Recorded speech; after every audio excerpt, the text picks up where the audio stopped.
Breaking news এই মুহূর্তে Patna shoot আউটে আরো আটক কলকাতা পুলিশের এসটিএফ এর চালে আরো ৫ আরো ডিটেল আপনাদের জানাবো। আমার সঙ্গে টেলিফোন লাইনে রয়েছে প্রতিনিধি অমিত। অমিত, কি জানা যাচ্ছে এসটিএফ সূত্রে?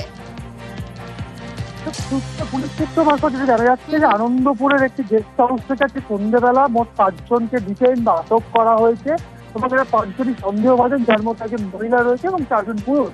এবং পাটনায় যে শুট আউটের যে ঘটনা বা পাটনায় হাসপাতালে ঢুকে চন্দন মিশ্রাকে যে গুলি মেরে যে হত্যা করার যে ঘটনা, সেই ঘটনায় কিন্তু বিহার পুলিশের এসছে বা বিহার পুলিশ, অন্যদিকে কলকাতা পুলিশের এসছে এবং রাজ্য পুলিশের এসছে বিভিন্ন জায়গাতে যে সূত্র মারফত তারা যে টিপ গুলো পাচ্ছেন। কারণ আমরা দেখেছি যে ওই শুট আউটের ঘটনায় ৪ জন কিন্তু ফেরার হয়েছে।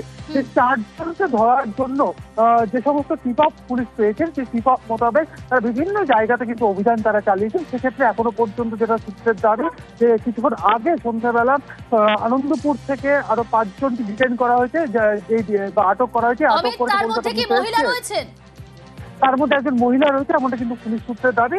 সব মিলিয়ে এই মুহূর্তে কিন্তু যে ৪ জন ফেরার ছিলেন গুলি চালানোর কাণ্ডে বা গুলি চালানোর ঘটনায়, এই ৪ জনই কি এই ৪ জন সেটা কিন্তু এখনো স্পষ্ট নয় বা পুলিশের তরফে কোনো রকম কনফার্মেশন দেওয়া হয়নি। তবে সূত্রের দাবি সেই ফেরার ৪ জনকে ধরার জন্য আজকে বিভিন্ন জায়গাতে Kolkata police STF, Bengal police STF এবং সঙ্গে বিহার পুলিশ যৌথভাবে বিভিন্ন জায়গাতে তারা অভিযান চালিয়ে। সেই অভিযানের ক্ষেত্রে আমরা দেখি সকালে নিউ টাউন রাজারহাটে নিউ টাউন অভিজাত আবাসন থেকে যে ৫ জনকে ডিটেইন করা হয়েছিল, পরবর্তীকালে সন্ধ্যাবেলা কলকাতা পুলিশে এসছে ৫ জনকে ডিটেইন করেছে আমাদের সূত্রের দাবি।